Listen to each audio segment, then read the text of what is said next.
My fellow Oklahomans, hello. Andy Moore with Let's Fix This. I am coming to you today because yesterday the state legislature passed Senate Bill 1027. This bill makes some really major changes to the state's initiative petition process. And you might recall that the initiative petition process is how we get state questions on the ballot, how we, you and I, as regular citizens, honestly can circumvent the legislature when they are unwilling or unable to pass the bills, the laws that we need them to pass for our state.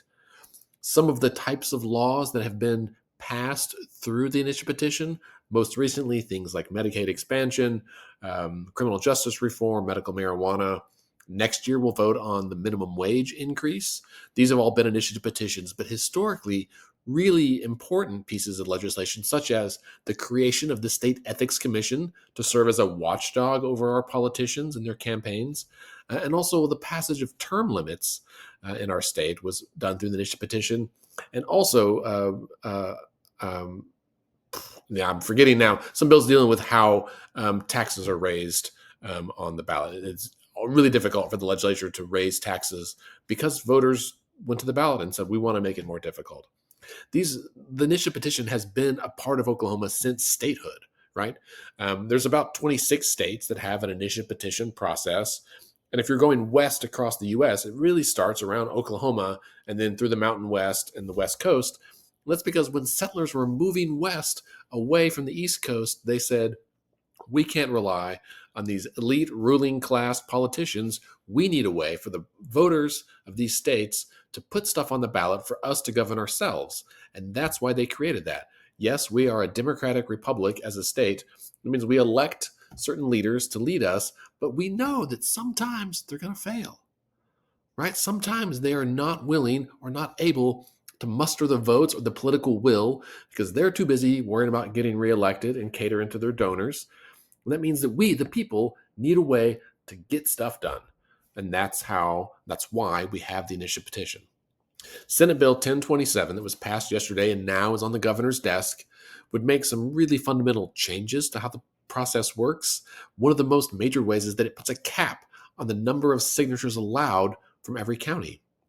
Why would they do this? Right now, if you're running a ballot campaign, you can collect as many signatures as you have time to do it. Truth is, we don't have a lot of time to do it. But we could theoretically collect 1 million signatures if we had the time. This limits that to only 6% of voters. That means 94% of voters, even if they support a measure, no matter what county they live in, couldn't sign the petition. That's not fair. That's not democratic. It makes some other changes like introducing unelected bureaucrats to the process, giving the Secretary of State more power. That's an unelected bureaucrat, for that matter. It's an appointed position. It puts some limitations on how money flows in, who can do it. You have to, if you're collecting signatures, you'd have to have a sign on you to say, like, if someone's paying you to do it. Why? Right? There's this myth that there's a bunch of out-of-state groups coming into Oklahoma trying to pass legislation. And I look around you and I tell you that's not true, right? Should campaigns disclose who donors are? They have to already. That's part of the law, just like politicians have to disclose who their donors are. So this bill is rooted in myth, in half-truths, in fear-mongering. At the end of the day, it's totally unnecessary. You can make the argument, and I certainly will, that initiative petitions are good for business. A typical initiative petition campaign costs $5 million, $10 million, maybe more. And that money is all going directly into Oklahoma's economy. So any politician who says this is bad for Oklahoma is forgetting that every initiative petition campaign creates hundreds of jobs and brings millions of dollars of economic activity into our state. Not just like ad buys for TV stations either.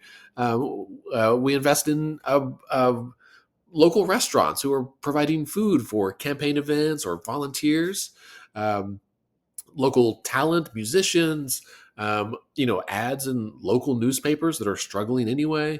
When I was running a ballot initiative campaign a few years ago, I put about 20,000 miles on my car. That comes out to like $2,500 in fuel costs just for me alone, not the whole rest of our team, right? Well, that money is going to local business owners. That's not even counting the snacks I buy at the gas stations. And a portion of that money is fuel tax that's going back to the state budget to help fund our politicians' paychecks. Right? So whether you support a particular issue or not, they're good for Oklahoma's business. It's good for the bottom line of our state.